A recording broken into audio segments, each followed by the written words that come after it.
모든 복덕까지 근하신 석가모니 부처님께 머리 숙여 귀하나이다. 네. 자, 모두 눈을 떠주시고요. 자, 이제 설법하겠습니다. 네, 저번 시간에는, 저번 시간까지 해서 이제 부처님이 어떤 분이신가, 그러니까 거의 부처님 생애에 관한 것과, 그리고 부처님 그 일대기라고 할 수 있죠. 그리고 그 부처님 제자분들이 부처님 어떻게 생각했는지를 다 봤습니다. 그래서 이번 시간부터는 교리 부분에 들어갈 거예요. 부처님께서는 설법하실 때 어떤 걸 말씀하셨냐면 일체 중에 신이라는 존재는 없다라고 하셨습니다. 본인이 이렇게 모든 신통을 통해서 우주를 다 보셨지만 절대자는 없다라고 하셨습니다. 그러면 무엇에 의지할 것인가? 바로 법이라고 하셨습니다. 법이라고 하는 것은 산스크리트어인 나르마에서 왔습니다. 달마라는 거 들어보셨죠? 달마대사 뭐 이런 거 들어보셨죠? 달마라고 했는데 달마라는 뜻 자체는 한문으로 번역된 법이라고 했는데 원뜻 자체는 뭐 지탱한다, 지지한다라는 뜻에서 왔어요. 그래서 그 질이라는 뜻도 있지만 또 형성된다라는 뜻도 있고 불교에서는 부처님 말씀, 설법하신 것을 또 법이라고도 합니다. 여러 가지가 있는데 이 법을 중심으로 해서 우리 불교는 전개가 됐습니다. 그래서 설법하신 내용을 이제 정리한 그 교리적인 내용을 어떻게 정리할 것인가에 대해서 이제 말씀드릴 건데 그 중에서 제일 중요한 것들이 있습니다. 그것을 이제 중요하다기보단 요점 정리한다고 할 수 있는데 그것들을 어떻게 정리하냐면 온, 처, 계, 근, 재, 연이라고 합니다. 그것은 후기 불교와는 좀 달라지긴 합니다만은 이 온, 처, 계, 근, 재, 연이라고 하는 것으로 정리가 될 수 있습니다. 온이라 하면 오온입니다. 5가지 온, 나를 구성한다고 하는 것, 오온이고 처는 12처라. 네, 6가지 감각 기관과 감각 대상이 있습니다. 그것을 12처라고 합니다. 그리고 개라고 하는 것은 18개입니다. 그래서 아까 12처라고 했죠. 그 중에서 육근, 6가지 감각 기관 중에 그 자기가 의식하는 것을 분류해서 18개라고 하고, 근이라고 하는 것은 능력인데, 수행할 때 어떤 수행하고 내가 유지한 그런 능력들입니다. 온처, 계, 근. 그리고 재는 사성재. 4가지 고진멸도입니다. 그리고 12연기죠. 12연기를 말씀하셨습니다. 이것이, 부처님께서는 본인이, 그 법을 중심으로 해서 설법하셨지만은 부처님의 경전을 보시면 꼭 이것만 강조하시지 않았습니다. 이 온처계근재연은 후기 논사들이 그래서 부처님 제자분들께서 정리를 하신 것입니다. 자, 하지만 이것을 통해서 여러분들이 수행하는데 좀 이제 도움이 돼야 되겠죠. 그래서 그럼 부처님께서 깨달음을 얻고 나서 가장 강조했던 것이 무엇인가? 바로 12연기입니다. 그래서 온처계근재연 중에 마지막 연인데 연기라고 하죠. 연기. 그것을 이제 이 책에서는 가장 먼저 그 교리 부분에서 배치를 했었습니다. 자, 그러면 책을 펴보겠습니다. 자, 211쪽입니다. 이제 211쪽부터 215쪽까지 이제 연기에 대해서 말씀해 놓으셨습니다. 이것을 저번에 제가 한번 12연기에 대해서 제가 설법을 했었을 겁니다. 그래도 한 번 더 해야 됩니다. 12연기라고 하는 것은 좀 확실하지 않은 것도 있고, 이제 책 글자가 좀 작아요. 예, 글자가 좀 작은데, 그냥 말씀만 들으셔도 됩니다. 예, 말씀만 들으셔도 돼요. 연기의 가르침이라고 했는데, 먼저, 연기가 무엇인가? 연기의 뜻을 아셔야 되겠죠? 연기라고 하는 것은 산스크리트어인 뿌라티 사무트 바다에서 왔습니다. 그것을 빨리어에서는 빠찌 사무짜 바다라고 하는데, 제가 한번 말씀드렸지만, 상스크리트라고 하는 것은 뜻 자체가 정제됐다. 정제됐다는 뜻이에요. 정리됐다. 누구에서 정리됐는가? 힌두교 상류층인 브라만에 의해서 정리가 된 것입니다. 그래서 굉장히 체계적이고, 굉장히 복잡한 언어예요. 산스크리트어는. 굉장히 복잡한데, 그러면은 그 밑에 사람들이 흔히 쓰는 일상어가 있겠죠. 그걸 프라크리트라고 합니다. 일상어, 자연어라는 뜻이에요. 속어라고 할 수 있는데, 그 프라크리트어가 그 일상어 중에서 부처님 말씀을 기록한 언어가 빨리어입니다. 네. 그래서 산스크리트와 빨리어는 서로 연관이 있는데, 산스크리트어 뿌라티 사미트 바다라고 하는 것이 연기인데, 그것이 무슨 뜻이냐? 서로 의지해서 이러한다. 스스로 이러한 것은 아무것도 없다. 서로 의지해서 일어난다는 뜻입니다. 사실 이 서로 의지해서 일어난다는 것은 현대 물리학에서 다 증명이 됐어요. 대표적으로 이전까지만 해도 양자역학 같은 경우가 있죠. 양자역학은 굉장히 힘든 학문이에요. 뭐 제가 이제 대학교 다닐 때도 입학할 때도 뭐 정말 공부 잘했던 친구가 있는데 양자역학 듣고 그냥 포기하고 그냥 물리학과를 포기하고 그냥 다른 데 갔습니다. 지금은 뭐 저쪽 금융계에서 일하는 것 같은데 그 친구가 정말 똑똑한 친구인데도 왜 포기했냐면 현상을 그냥 받아들이는 거예요. 우리 인간으로서는 받아들일 수가 없는데 그 중에서 제일 머리가 아픈 게 뭐냐면 이 관찰 대상, 실험을 할 때 관찰 대상들이 이 관찰자가 관찰할 때랑 관찰하지 않을 때랑 그 결과값이 달라져요. 결과값이 달라집니다. 그 전까지 고전역학에서는 계산하면 계산대로 그냥 나왔는데 양자역학, 특히 극미의 세계, 아주 조그만 극미의 세계에서는 우리가 의도한 대로 되지가 않는 거예요. 그래서 우리 인간이 뭔가 주도한다는 느낌보다는 그냥 해석한다, 이런 느낌입니다. 그래서 양자역학에서 제일 중요한 해석이 누구의 해석이냐면 코펜하겐 해석이라고 합니다. 코펜하겐 해석이라고 하는데 거기서 이제 양자역학이 되어서야 관찰자와 관찰 대상이 서로 이렇게 의지해서 있구나라는 것이 발견이 됐습니다. 그래서 현재 양자역학에서는 그 코펜하겐 해석이 제일 중심이 되는 해석이에요. 해석이라는 뜻 자체가 뭐겠어요? 이것이 진리는 아닌데 가장 어떤 실험각과 일치가 된다는 뜻입니다. 이것이 부처님 말씀과 연결이 돼요. 서로 연기되어 있는 겁니다. 여러분들이 이렇게 제가 예전에도 말씀드렸지만 여러분들이 이렇게 수행하시다 보면 남의 미래가 보이고 그런 것이 있는데 남의 미래를 얘기해 준다든가 그런 거 할 때 그 미래 얘기해 줌으로써 또 연기가 됩니다. 운명이 좀 바뀌기도 하고 그런 게 다 연결이 돼 있는 겁니다. 네. 연기돼 있다. 이 세상에 그래서 또 플러스 양자역학은 극미의 세계인데 우리 일상생활에서는 그 서로 의지해 있다는 것이 무엇으로 표현이 되는 거 아니면 바로 통계역학이라고 합니다. 뭐 여러분들 복잡게 들어보셨습니까? 카오스 이론 들어보셨죠? 카오스 이론. 거기에 보면은 네트워크 시스템이라는 표현이 나오는데 우리는 서로 다 연결되어 있다. 뭐 사회학적인 측면에서 스탠리 밀그램인가 어떤 사회학자가 그런 말 했습니다. 우리는 6사람을 통하면 다 연결이 된다. 들어보신 분도 있으실 것입니다. 그죠? 이제 트럼프 대통령이 미국 대통령이잖아요. 굉장히 멀리 있는 것 같지만, 우리도 한 사람 한 사람 몇 번 거치면 그 사람과 연결이 될 수 있는데, 저랑 트럼프 대통령 일면식도 하나도 없죠. 그렇지만, 6사람을 거치면 그 사람과 연결이 된다는 뜻입니다. 우린 다 연결이 돼 있다. 그럼 인터넷 세계는 더 어떻겠어요? 2단계면 다 연결이 됩니다. 인터넷 세계는. 그게 바로 네트워크 이론입니다. 서로 연결되어 있다. 우린 스스로 존재하는 게 아무것도 없다. 서로 연기되어 있다. 그래서 이 연기 중에 종적인 연기가 있고 횡적인 연기가 있습니다. 종적인 연기는 시간의 흐름에 따라서 연결되어 있다. 그것이 대표적으로 표현된 게 12연기고요. 횡적인 연기는 그건 여러 가지 이론이 있습니다만 그것은 이제 대상의 연기 중에 업감 연기는 종적인 연기라면 횡적인 연기는 아레아 연기라든가 이런 것을 표현이 되기도 합니다. 여러 가지 연기 이론이 있어요.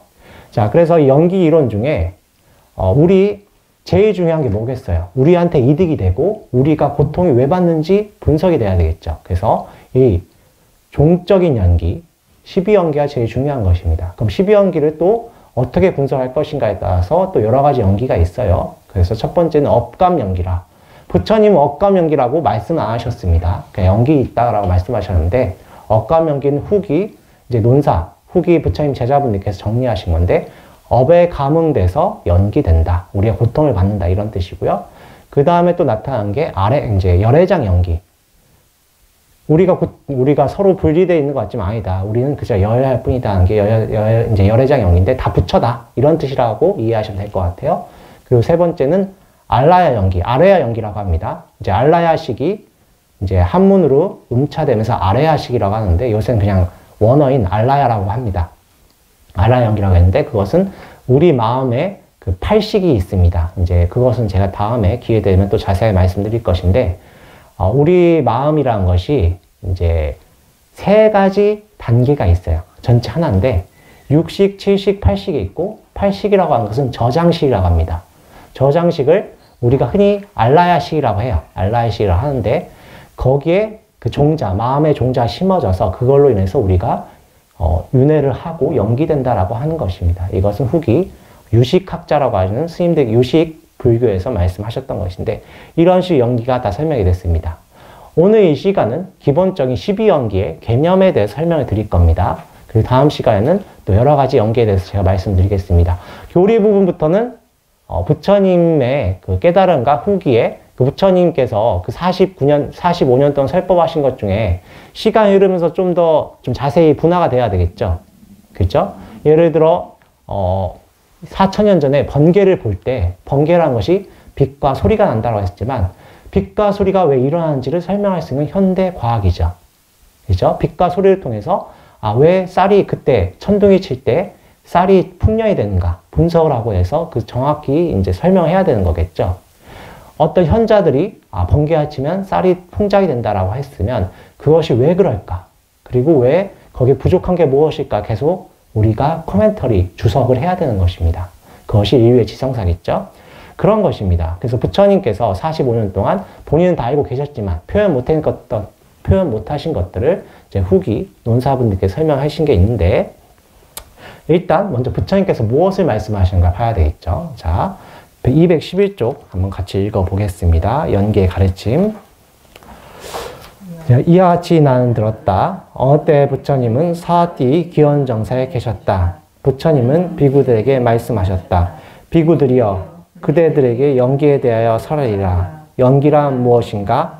어리석음이 있기 때문에 형성이 있으며 형성이 있기 때문에 의식이 있으며 의식이 있기 때문에 이름과 모양이 있으며 이름과 모양이 있기 때문에 6 감각기관이 있으며 6 감각기관이 있기 때문에 접촉이 있으며 접촉이 있기 때문에 느낌이 있으며 느낌이 있기 때문에 가래가 있으며 가래가 있기 때문에 집착이 있으며 집착이 있기 때문에 존재가 있으며 존재가 있기 때문에 태어남이 있으며 태어남이 있기 때문에 늙음, 죽음, 슬픔, 한탄, 고통, 불쾌, 절망이 있다. 이와 같이 해서 괴로움의 전체 덩어리가 일어난다. 이것을 연기라 한다.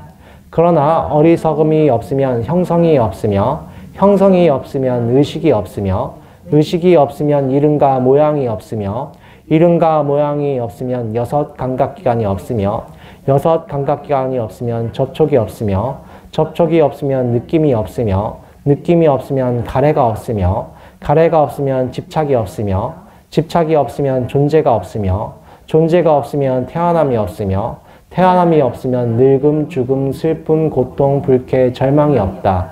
이와 같이 해서 괴로움의 전체 덩어리가 소멸한다. 자, 부처님께서 출가하신 이유는 생로병사, 정확히 노병사입니다. 부처님 출가하시 전까지는 생로병사라는 표현도 쓰셨지만 사문유관상 보시면 알겠지만 태어남이 왜 고통인지에 대한 부처님은 그거에 대해서 확신은 없었어요. 태어남이 왜 고통인가에 대한 확신은 없었습니다. 경전에서는 본인이 출가하기 전에 태어남, 그리고 늙음, 죽음, 고통 그런 것들이 고통이다라는 인식이 있었던 것 같습니다. 그 당시 인도 문화에서 태어남도 고통이라는 우파니샤드 말씀이 있었습니다만은 부처님은 사문유관상에 나타나듯이 태어남이 왜 고통인가에 대해서 확신 없으셨습니다. 그러나 본인이 깨달음 얻으시면서 가장 처음에 열렸던 신통이 뭡니까? 숙명통이죠. 바로 전생을 보는 신통입니다. 그것이 열리시면서 왜 사람들이 지금 고통을 받고 있는가? 전생 이런 짓을 해서 그렇구나. 숙명통이 열리시고 그 다음 천안통이 열리시죠. 미래를 보는 신통입니다. 사람들이 전생과 이번 생 했던 이런 일을 통해서 다음 생 이런 몸을 받는구나. 그리고 마지막에 노진통. 있는 그대로 볼 수 있는 모든 번뇌한 그 신통.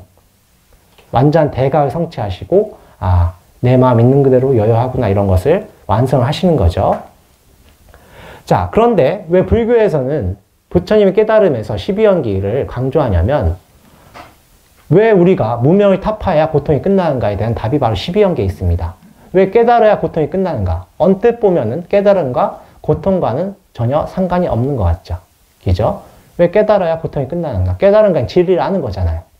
왜 고통이 끝나는가? 바로 12연계에 나와 있는 것입니다. 우리가 알지 못한 무명 때문에 여기서 어리석음이라 표현이 됐죠. 원래 한문으로 번역될 때 무명이라고 번역이 됐습니다.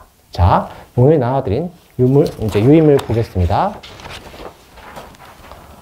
자, 12연기라고 글자 좀 약간 크게 했는데 보이십니까? 네, 보이시죠? 12연기라고 표현된 그 행을 볼게요. 열을 볼게요. 열을 보겠습니다. 12연기랑 첫 번째 무명이죠. 그것이 빨리 오는 아비자라고 합니다. 아비자. 이제 뭐냐면 비자는 빛이란 뜻이에요. 베다라는 말씀 들어보셨죠? 네, 베다. 예. 인도의 경전이죠. 그 뜻이 뭐냐면 밝음이란 뜻이에요. 지혜란 뜻이 있는데 원뜻 자체는 밝음이란 뜻입니다. 예. 똑같은 어원을 가지고 있습니다. 이 베다랑 비슷하게 비디아도 밝음이란 뜻이에요. 그럼 아비디아 하면은 아가 붙으면 인도 말은 아가 붙으면 무조건 반대말이에요. 부정어. 그래서 아미타불은 미타. 한계가 있다는 뜻이고 아미타 하면은 한계가 없다는 뜻이에요. 아미타불. 한계가 없는 부처님. 이런 뜻이죠. 마찬가지로 무명. 명의 반대말이니까 무명이 되는 거예요. 밝음의 반대말. 어둠이란 뜻이겠죠. 이게 유럽어 쪽은, 이제 인도 유럽어 쪽은 반대말을 하나의 단어로 만들지 않는 경우가 많아요. 예를 들어, 여러분들 아무것도 모른다 영어가 뭡니까? I don't know. 근데 모른다는 그 말 자체가 없어요. 알지 못한다. 나는 알지 못한다. 라는 뜻은, 말은 있어도 나는 모른다. 라는 말 자체가 없어요. 나 알지 못한다. I don't know. 마찬가지예요. 인도 말도 그냥 부정어로 표현하는 경우가 굉장히 많습니다. 뭐 그쪽의 문화겠죠. 그래서 무명. 어리석음이라는 표현, 또 동북아에서는 어리석음이라고 있지만 실제로는 무명, 밝지 않다라는 뜻입니다. 어둠이 가려져 있다라는 뜻입니다. 왜 이 알지 못하는 것이, 무엇을 알지 못하는가? 논사분들께서는 생로병사를 말씀하셨습니다. 생로병사를 말씀하셨어요. 이제 일반적으로 여러분들이 수행할 때는 나라는 것에 가려져 있는 경우가 굉장히 많습니다. 이 생로병사, 이제 고집멸도인데 사성제, 모르는 것인데, 이 말 속에는 무엇이 들어있느냐 하면은, 나라는 것이 있다고 착각하는 것도 포함이 돼요. 좀 더 광범위합니다만은, 일반적으로 여러분들은 내가 있다라는 표현을 이제 생각을 하시죠. 그런데, 나라는 것이 엄밀히 있지가 않아요. 이것이 무슨 뜻이냐 하면은, 나라고 할 만한 것이 없다는 뜻입니다. 고정된 내가 없다는 뜻이에요. 제가 아까 처음에 시작할 때 양자역학을 말씀드렸었죠. 거기 중에서 코펜하겐 해석을 말씀드렸었는데, 코펜하겐 해석을 처음에 말했을 때 제일 화냈던 사람이 누구냐면 물리학의 천재 아인슈타인입니다. 아인슈타인이 그 코펜하겐 해석의 그 대장이 누구냐면 닐스 보어라는 물리학자예요. 뭐 여담입니다만 닐스 보어의 자기 문양이 있어요. 태극 문양입니다. 그분은 주역에 심취했던 분이에요. 그래서 구글에서 보어 타이지, 태극을 타이지라고 하지 않습니까? 치면 진짜 그렇게 나와요. 그랬던 분인데, 그분한테 아인슈타인이 뭐라고 했었냐면, 그러면 저기 있는 저 달이 우리가 보지 않으면 없는 거냐? 계속 돌고 있지 않냐? 그랬더니 닐스 보어가 우리가 관측하지 않으면 그건 아무 의미가 없다. 우리가 관측했을 때만이 그때만이 의미가 있는 것이죠. 관측하지 않은 것은 오로지 확률로서만 설명이 될 수 있다고 했었습니다. 마찬가지 나라고 하는 것이 우리가 계속 내가 있다고 하는 것은 우리가 어떤 이미지, 정보로서 고정화시킨 것이 그 시시각각 나는 변해요. 근데 그 변하는 것을 내가 집착하고 있다라고 착각하고 영원할 것이 착각하기 때문에 고통이 일어나는 것입니다. 그건 제가 12연기 좀 더 설명을 말씀드리겠습니다. 이 나라는 것을 알지 못하기 때문에 그리고 고통이라는 것을 알지 못하는 것이 바로 무명이라고 하셨던 것입니다. 사성제라는 것이 그렇지 않습니까? 고통이 원인인 것을 알지 못한다. 그리고 고통이 어떻게 소멸하는 것을 알지 못한다는 것이 무명이지 않습니까? 그것을 부처님께서 무명이라고 하셨습니다. 경전에서 정확히 나와요. 이거는 고통의 원인, 고통이 소멸하는 것, 그리고 고통이 소멸하는 방법, 고집멸도죠. 사성제를 모르는 것이 무명이라고 부처님이 설명했다. 그 다음에 행, 쌍카라가 나옵니다. 쌍카라고 하는데 쌍이라고 하는 뜻이 뭐냐면 아까 쌍스크리따라고 말씀드렸죠. 쌍이라고 하는 뜻은 뭐 함께 이런 뜻입니다. 그럼 까라가 뭐냐? 여러분들 까르마라는 말씀 들어보셨죠? 카르마. 뭐 요가 같은 거 할 때도 카르마란 말이 나오죠. 업이라는 뜻인데 카르마라는 뜻에서 그 카르마 업인데 업을 보통 뭐라고 합니까? 행동이라고도 합니다. 그래서 우리가 업에는 세 가지 종류가 있죠. 신구의, 신구의 삼업이라고 하죠. 우리 이것을 현대말로 하면 이렇게 이해하시면 될 것 같아요. 프로그램. 여러분들 프로그램 돼 있어요. 어떻게 행동할 것인가. 우리가 나를 보지 않으면 우리는 그저 프로그래밍 된 대로 움직여요. 프로그래밍이란 말이 좀 이상하게 들릴 수 있습니다만 여러분들 심리학이라든가 이런 학문이 나타날 수 있는 것은 우리가 어떤 부류가 돼 있다는 것입니다. 여러분들 이제 행동이 정해져 있어요. 우리는 일반적인 패턴이 있다. 그것이 바로 행입니다. 그래서 마음의 패턴, 생각하는 패턴이 있고 말하는 패턴이 있고 그 다음에 행동하는 패턴이 있다. 그것이 그냥 움직입니다. 그래서 움직이기 때문에 행위라고 한문에서 번역을 했던 거예요. 이것이 이제 우리를 유지하는 것입니다. 나라고 나는 무엇이다라 생각을 하면 그대로 행동을 해요, 우리는. 그래서 무명 다음에 행이 나오는 것입니다. 우리가 내 마음을 바라보지 않으면 그냥 기계적으로 그냥 사는 거예요. 행대로. 이것이 예전에 부처님은 이제 말씀 안 하셨습니다. 논사들이 뭐라고 했냐면 우리 이번 과거생이라고 말을 했어요. 과거생이 이렇게 했기 때문에 우리가 이번 생에 태어난다. 이것을 현재 이번 생의 원인입니다. 이것이 라고 분석을 했습니다. 이것은 논란이 있습니다. 제가 이것은 다음 시간에 논란이 어떤 논란인지 제가 말씀드리겠습니다. 이렇게 해서 과거의 원인이 바로 됩니다. 그래서 12연계 중에 무명행까지 했습니다. 자, 이렇게 해서 우리는 이 기계적으로 사는 것 때문에 나라는 것에 집착을 해가지고 나라는 것 때문에 또 다음 생 몸을 받는다라고 설명하신 거예요. 자, 이어서 식을 해야 되는데 제가 지금 시간이 없기 때문에 이걸 다음 시간에 식부터는 하겠습니다. 여러분들께서 수행을 하시죠. 기도를 하고 하실 때 기도를 하고 내 마음을 바라보는 이유. 공부라는 표현이 원래 불교에서 많이 씁니다. 공부를 왜 하느냐?